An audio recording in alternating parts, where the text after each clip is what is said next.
السلام علیکم ورحمۃ اللہ وبرکاتہ۔ ان اللہ وملائکتہ یصلون علی النبی یا ایھا الذین آمنوا صلوا علیہ وسلموا تسلیما۔ اللهم صل علی سیدنا معدن الجود والکرم وعلى وعلى الكرام أصحابه العظام وابنه الكريم وبارك وسلم صلاة وسلام عليك يا سيدي يا رسول الله صلی اللہ تعالی علیہ وسلم۔ سامعین کرام، رفیقان گرامی، مختصر وقت ہے، چند باتیں آپ کے سامنے عرض کرتا ہوں۔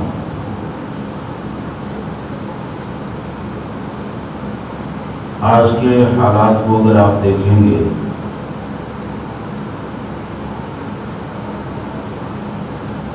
تو حالات ایسے ہیں کہ عقائد سے لے کر اعمال تک لوگوں کے اندر جو فساد اور خرابیاں پیدا ہوتی جا رہی ہیں، آخر اس کی وجہ کیا ہے کہ جو برائی پیدا ہوتی ہے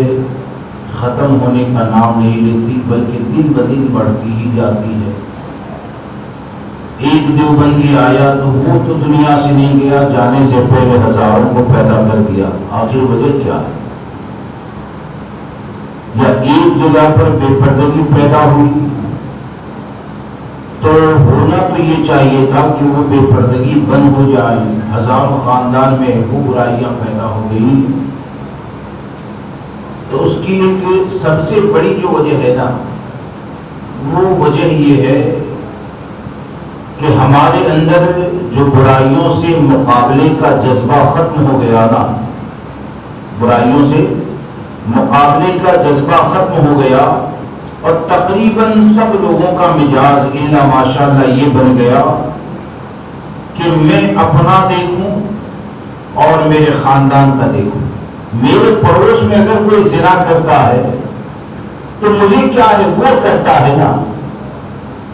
اگر کسی کی لڑکی غیر مسلم کے ساتھ چلی جاتی ہے، نیند کیوں آ جاتی ہے؟ وجہ کیا ہے؟ وہ یہ سوچتا ہے کہ میری بچی تو سیف ہے، مجھے اتنا پریشان ہونے کی ضرورت کیا ہے؟ اس بات کو یاد رکھیں کہ اسلام نے جو مزاج دیا، آقا کریم صلی اللہ تعالی علیہ وسلم نے جو تعلیم دی، مختصر میں چند باتیں آپ کے سامنے عرض کرتا ہوں، اگر سمجھ لیں تو بہت کچھ ہے۔ کہ اسلام نے جو مزاج دیا ہے نا، وہ یہ نہیں دیا ہے کہ بھائی اپنا دیکھو اور برائیاں کتنی بھی زیادہ پھیلتی رہے خاموش ہو جاؤ۔ اسلام نے ہم کو یہ مزاج دیا کہ جہاں پر اچھی باتوں کا حکم دینا یہ مسلمان کی ذمہ داری ہے،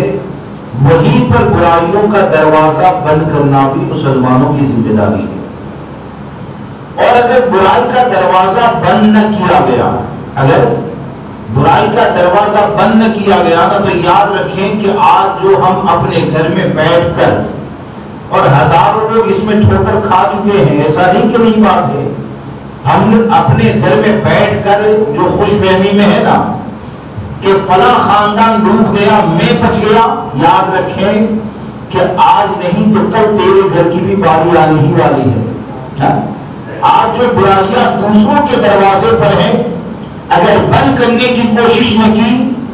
تو کل وہ برائیاں ہو سکتا ہے تیری زندگی تک نہ آئے، لیکن تو مر جائے گا، تیرے بیٹوں میں آئے گی، پوتروں میں آئے گی۔ اس لیے اس چیز کو یاد رکھے چلیں کہ برائیوں کو روکنا، چاہے بد مذہبوں کی طاقت ہو، چاہے بے پردگی ہو، چاہے زنا ہو، عیاشی ہو، نمازوں کو چھوڑ دینا ہو، شریعت نے جس چیز کو گناہ کہہ دیا اس گناہ سے خود رکنا، اپنے خاندان کو، علاقے کو بچانے کے لیے کوشش کرنا،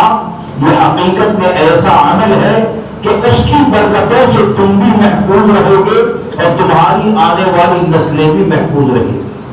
اگر کوشش کیے تو۔ دیکھیے نبی اکرم صلی اللہ تعالی علیہ وسلم نے ایک مقام پر ارشاد فرمایا، پوری بات کا خلاصہ، اور کتنے پیارے انداز میں آقا کریم صلی اللہ تعالی علیہ وسلم نے ہم کو سمجھایا۔ کہ سرکار صلی اللہ تعالی علیہ وسلم نے فرمایا حدیث پاک کا خلاصہ کہ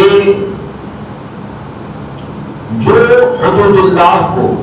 یعنی اللہ تبارک و تعالیٰ کی حدیں ہیں نا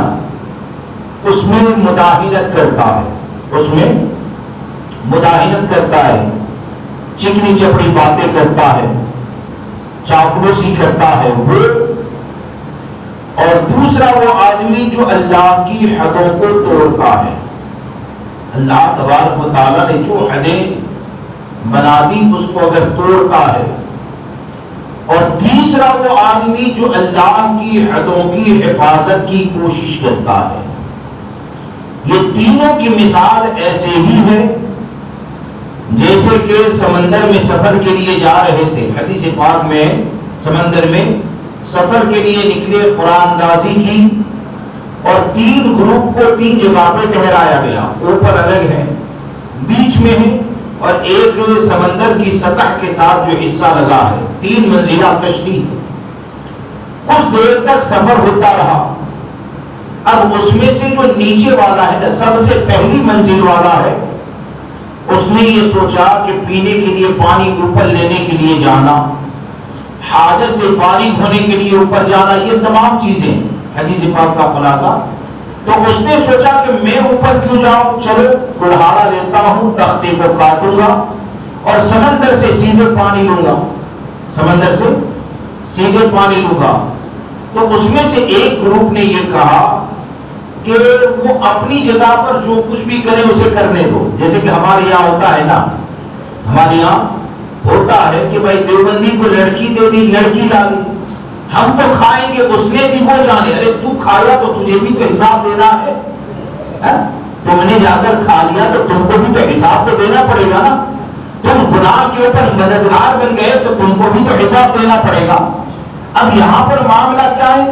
کہ ایک گروپ نے یہ کہا کہ وہ اپنی جگہ پر کچھ بھی کریں، اسے جانے دو، لیکن جو اللہ کی حدوں کی حفاظت کرنے والی جماعت تھی اس نے کہا کہ نہیں، اس کے ہاتھ کو پکڑ لو۔ کیا کہا؟ اس کے ہاتھ کو پکڑ لو، اگر اس کے ہاتھ کو نہیں پکڑانا تو وہ تو ڈوبے گا، ہم کو بھی ڈبائے گا، وہ تو ڈوبے گا، پہلے اس کا نمبر آئے گا، بعد میں دوسری منزل والے کا آئے گا، بعد میں تیسری والی منزل کا آئے گا، لیکن ڈوبنا تو ہے نا۔ تو آقا کریم صلی اللہ تعالی علیہ وسلم فرماتے ہیں کہ جس نے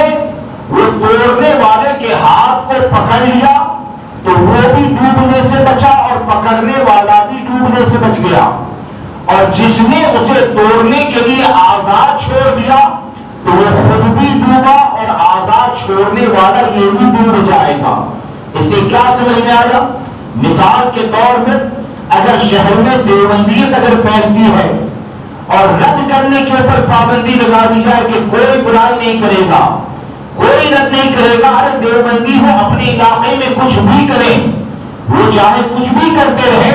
تو یاد رکھیں یہ ایسا ہے کہ آپ خود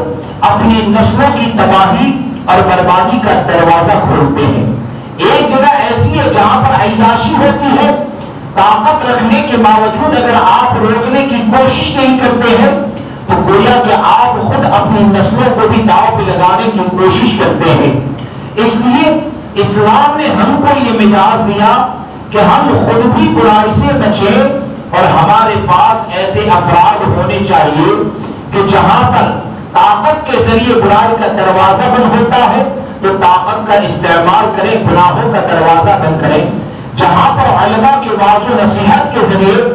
برائی کا دروازہ بند ہوتا ہے وہاں پر واعظ و نصیحت کے ذریعے برائی کا دروازہ بند کریں، کیونکہ برائی کا دروازہ بند کریں گے اور اس سے جو ایک پاکیزہ ماحول پیدا ہوگا تو اچھے لوگوں کے لیے عمل صالح کرنا آسان ہو جائے گا اور مجرموں کے لیے جرم کرنا مشکل ہو جائے گا۔ آج کے ماحول میں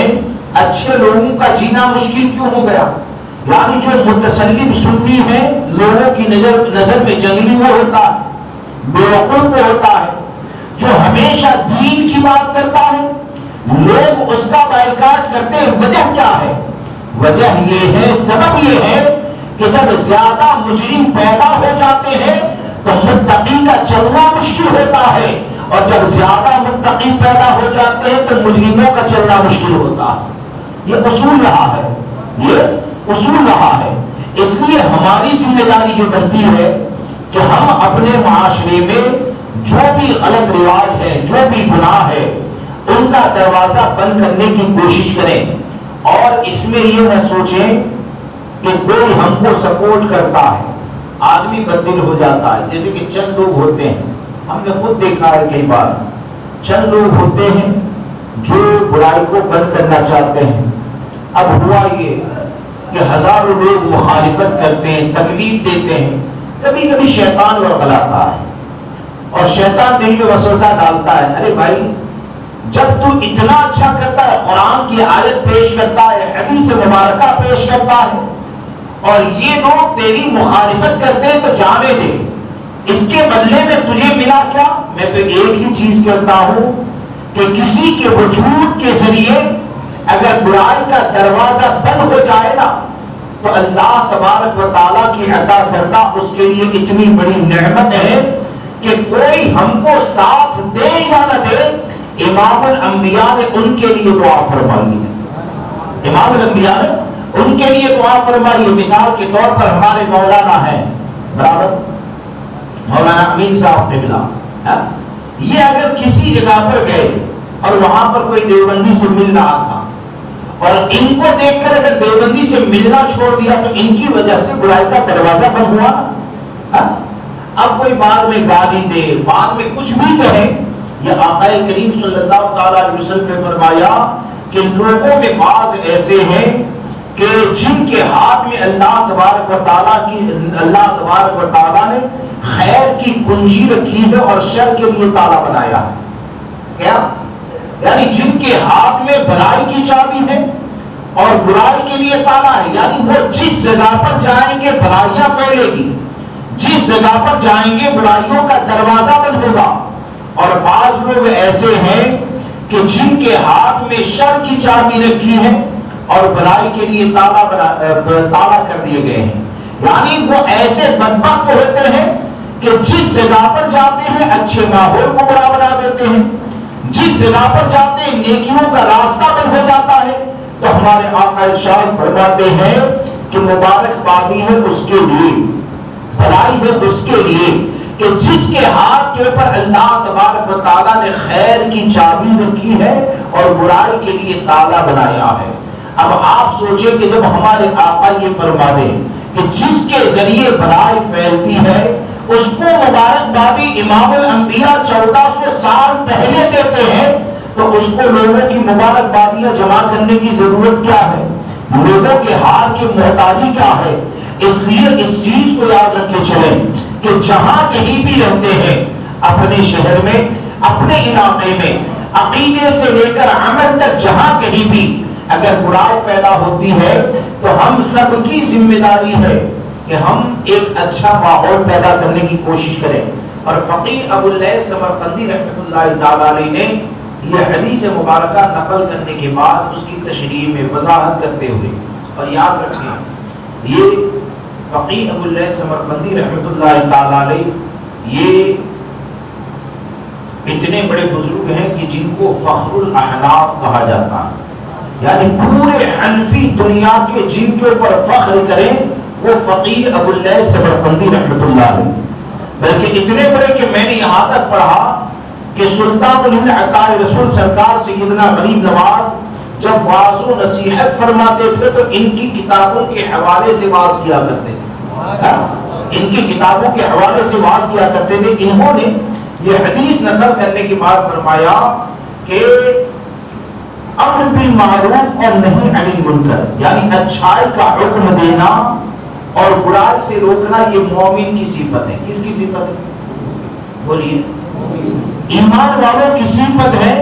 اچھائی کا حکم دینا اور برائی سے روکنا۔ اور آپ نے آیت کریمہ نقل فرمائی کہ والمؤمنون والمؤمنات بعضهم اولیاء بعض تأمرون بالمعروف وتنہون عن المنکر، یعنی مسلمان مرد اور مسلمان عورتیں آپس میں ایک دوسرے کے رفیق ہیں، مددگار ہیں۔ کس چیز کے اوپر مددگار ہیں؟ کہ اچھائی کا حکم دیں اور برائی سے روکیں، اچھائی کا حکم دے اور برائی سے روکے، تو آپ فرماتے ہیں کہ اچھائی کا حکم دینا اور برائی سے روکنا یہ تو مومن کی صفت ہے، اور برائی کا حکم دینا اور بھلائی سے روکنا یہ منافق کی علامت ہے۔ کس کی علامت ہے؟ ہاں؟ جیسے کہ بھائی دیوبندیت پھیل رہی ہے، یہاں پر رد مت کرنا، لوگ کہتے ہیں یہ کتنا اچھا آدمی ہے، رد کرنے سے منع کرتا ہے۔ ارے جب شریعت نے رد کرنے کا حکم دے دیا تو آخر ہم کو اور کسی سے سوال کرنے کی کیا ضرورت ہے؟ تو وہ یہ سوچتا ہے کہ اس نے بہت اچھا کام کیا۔ ارے رد کرنے سے روکنا حقیقت تو یہ ہے، یہ منافق کی نشانی ہے، یہ نفاق کی علامت ہے، منافق کی علامت ہے۔ کیونکہ قرآن میں اللہ فرماتا ہے، فقیہ ابو اللہ سمرقندی فرماتے ہیں کہ قرآن میں اللہ نے ارشاد فرمایا المنافقون والمنافقات بعضهم من بعض، کہ منافق مرد اور منافق عورتیں ایک ہی دھیرے کے چٹے بٹے ہیں۔ وہ کیا کرتے ہیں؟ ان کا معاملہ یہ ہوتا ہے کہ وہ جب بھی دیتے ہیں تو برائی کا حکم دیتے ہیں اور بھلائی سے روکتے ہیں، برائی کا حکم دیتے ہیں اور بھلائی سے روکتے ہیں۔ اور پھر آپ نے حضرت علی کا ایک بہت پیارا قول نقل فرمایا کہ آپ فرماتے ہیں کہ مولا کائنات حضرت علی کرم اللہ تعالیٰ عنہ کریم فرماتے ہیں کہ اللہ تبارک و تعالیٰ کی بارگاہ میں پسندیدہ اعمال میں سے کیا ہے؟ امر بالمعروف نہی عن المنکر اور شنعان فاسق، یعنی اچھی بات کا حکم دینا، برائی سے روکنا، اور جو اعلان یا طور پر حرام کاری کرتا ہے نا اس سے دشمنی رکھنا، یہ رب کی بارگاہ میں پسندیدہ اعمال میں سے۔ اور آپ فرماتے ہیں کہ جس نے اچھائی کا حکم دیا تو گویا کہ وہ ایسا ہے کہ جس نے مسلمانوں کی پیٹھ کو مضبوط کیا۔ جس نے اچھائی کا حکم دیا اس نے مسلمانوں کی پشت کو مضبوط کیا، اور جس نے برائی سے روکا گویا کہ اس نے منافق کو ذلیل و خوار کیا، اس نے منافق کو ذلیل و خوار کیا۔ آپ بتانا یہ چاہتے ہیں کہ جب مومن کی صفت اچھائی کا حکم دینا ہے تو تم مومنوں کو اچھائی کا حکم دیتے رہو گے،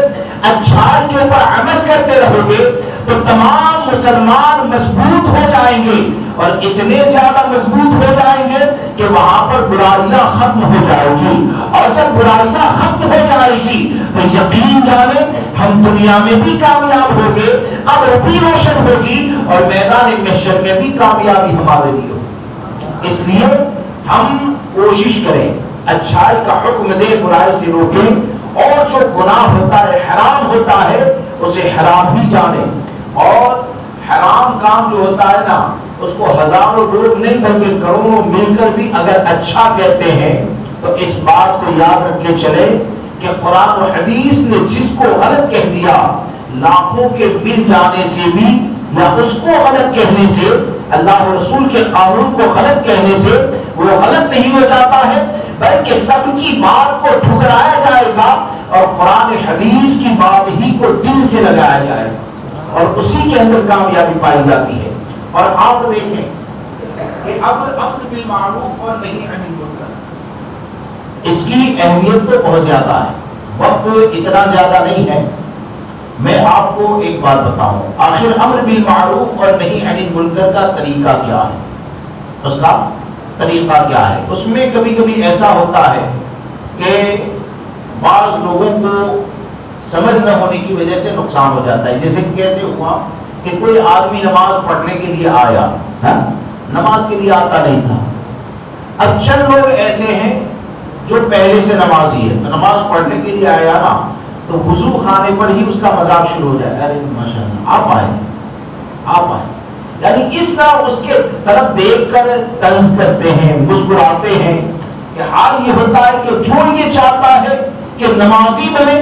تو ہوتا یہ کہ اس کا مذاق ایسے اڑایا جاتا ہے کہ وہ مغرب سے عبر ہو جاتا ہے۔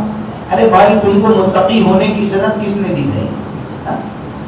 5 وقت کی نماز پڑھ لیے تو یہ سمجھے کہ آپ ولایت کے منصب پہ پہنچ گئے۔ اس بات کو یاد رکھ کے چلے کہ آپ کے طنز کرنے کی وجہ سے، آپ کے مذاق اڑانے کی وجہ سے اگر وہ مسجد میں آنا بند کر دیا نا تو وہ تو مجرم ہوگا ہی، لیکن اس کے گناہ کے اوپر مدد کرنے والے تم بھی بن جاؤ گے۔ اس لیے کبھی بھی کوئی نیکی کی طرف آتا ہے تو اس کی حوصلہ افزائی کرے، بلکہ میں تو یہ کہتا ہوں کہ موجودہ وقت میں تو کچھ بھی نہ کہے، نہ تعریف کرے نہ برائی کرے، بلکہ اس کو اس چیز کا عادی ہو جانے دے، ورنہ ایسا ہوتا ہے کہ کبھی کبھی تعریف کے جملے بھی سامنے والے کو ایسے لگتے ہیں کہ وہ یہ سمجھتا ہے کہ میرا مذاق اڑایا جاتا ہے، اور کئی لوگ مسجد سے دور ہو جاتے ہیں۔ اور دوسری بات یہ کہ اسی لیے حضرت ابو درداء رضی اللہ تبارک و تعالی جو عظیم صحابی رسول ہے، انہوں نے نصیحت کرنے کا جو انداز سکھایا، نصیحت کرنے کا جو انداز سکھایا نا، تو آپ نے فرمایا کہ چپکے سے نصیحت کرنا یہ زیادہ اثر کرتا ہے، چپکے سے نصیحت کرنا یہ زیادہ اثر کرتا ہے، اور اگر کسی نے اپنے بھائی کو چپکے سے نصیحت نہ کی، یعنی چپکے سے نصیحت سے مراد یہ نہیں کہ وہ مائک کے اوپر معاذ اللہ کفریہ باتیں بولے اور چپکے سے توبہ کروائے، وہ مراد نہیں ہے۔ جو اعلان یا گناہ کرتا ہے اور چپکے سے وہ کرے، وہ بات نہیں ہے۔ جس کے اندر برائیاں پائی جاتی ہیں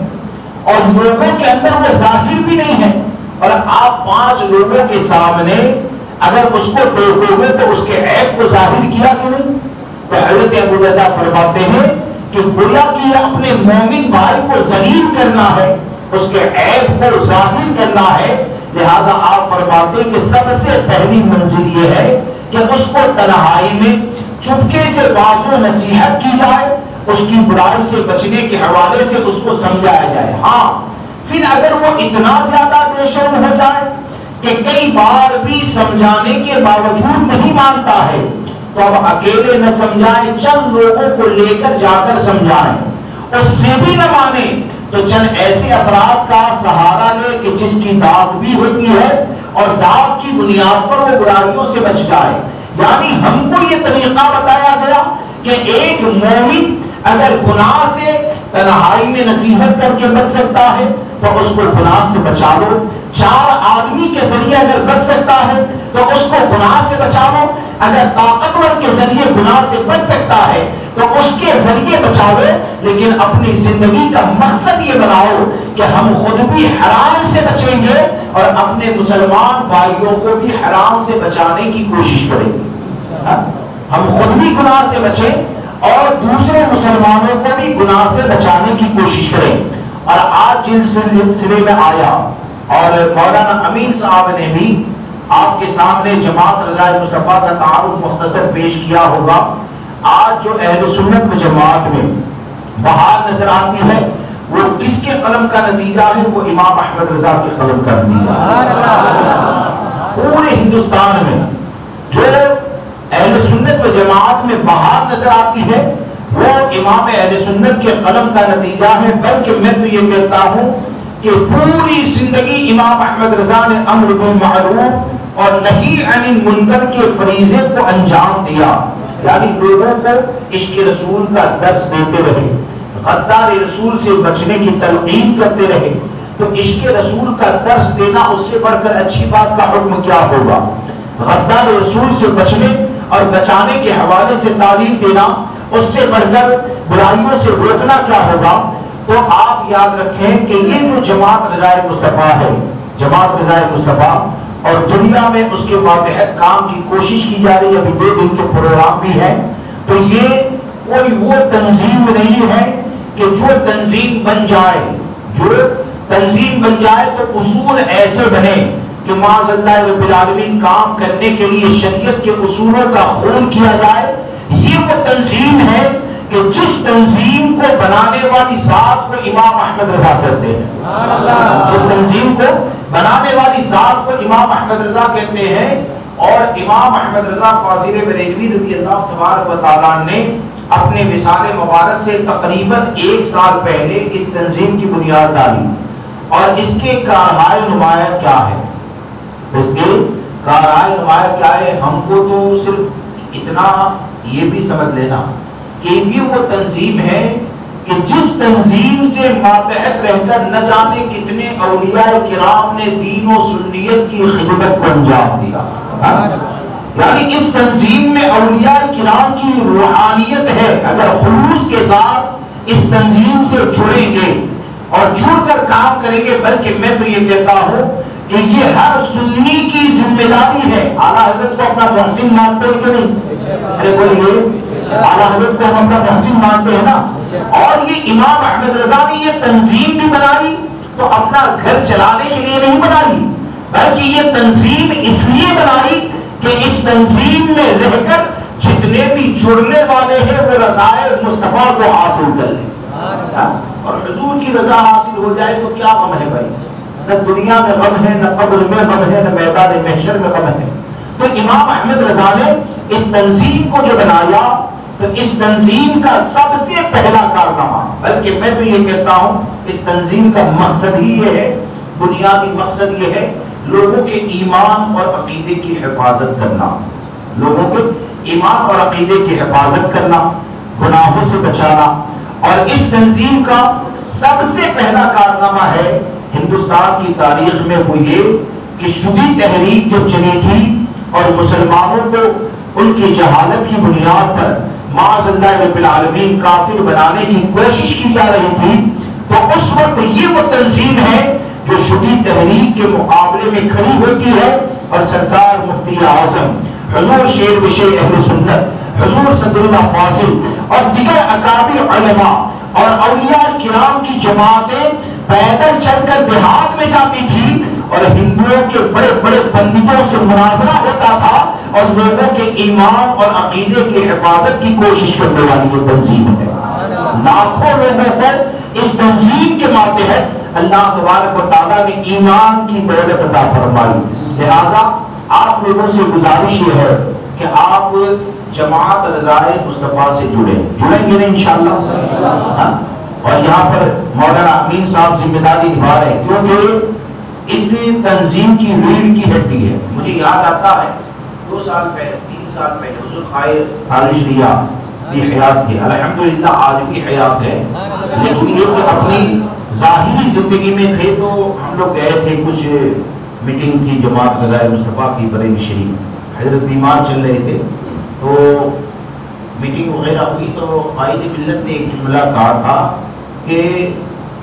ہر تنظیم جو ہوتی ہے نا اس کی ریڑھ کی ہڈی کوئی نہ کوئی ہوتا ہے.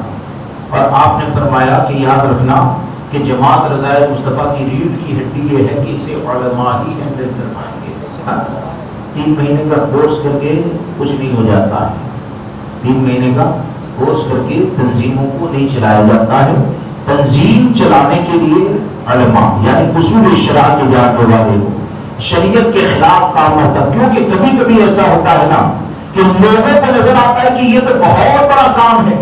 لوگوں کو نظر آتا ہے کہ یہ تو بہت بڑا کام ہے، لیکن شریعت کی نظر میں دیکھیں تو وہ بڑا کام نہیں بلکہ بڑا جرم ہوتا ہے. جس کی ایک مثال آپ کو دوں کہ لاک ڈاؤن وغیرہ کے ماحول میں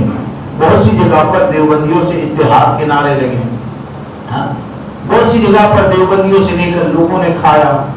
یا دیوبندیوں کو کھلایا. اور جب کام ہوا، یہ جو کام ہوا نا تو اس کی شہرت اتنی زیادہ ہوئی کہ نہ جانے معاذ اللہ رب العالمین کتنے لوگ سوشل میڈیا پر سنی دیوبندی اتحاد کا نعرہ لگانے لگے. تو ارے بھائی تمہارے کام کی وجہ سے کفر اور ایمان کے اتحاد کا جو نعرہ لگانے لگے تو تم تو ذمہ دار ہوئے نا، تم کام بھی ایسا غلط نہ کرتے. تو بظاہر تو غلے کا ڈھیر نظر آتا ہے،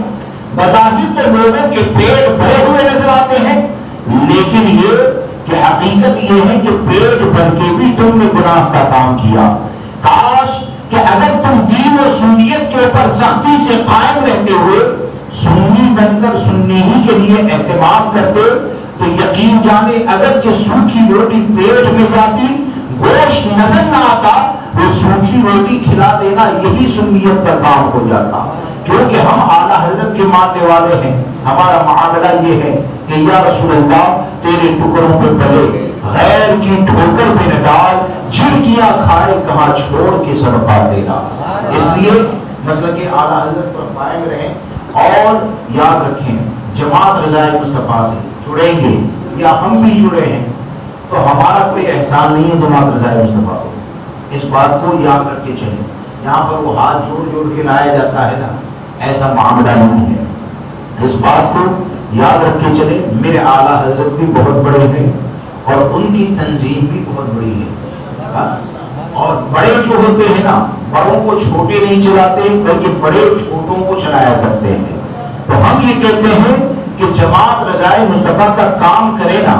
تو یہ نہ سوچے کہ آپ نے کام کر لیا، بلکہ یہ سوچے کہ اعلیٰ حضرت کا فیضان ہے جس نے ہمیں سنبھال لیا ہے، اعلیٰ حضرت کا فیضان ہے جس نے ہمیں سنبھال لیا ہے۔ لہذا آپ تمامی حضرات جماعت رضائے مصطفیٰ سے جڑیں، تقویت دینے کی کوشش کریں اور مسلک اعلیٰ حضرت پر سختی سے قائم رہیں۔ اللہ مجھے، آپ کو، ہم کو، ہماری قیامت تک آنے والی نسلوں کو اہل سنت و جماعت پر، جسے آپ پہچان کے لیے مسلک اعلیٰ حضرت کہا جاتا ہے، اسی پر قائم رکھیں، اسی پر ساتھ مانیں۔ السلام علیکم۔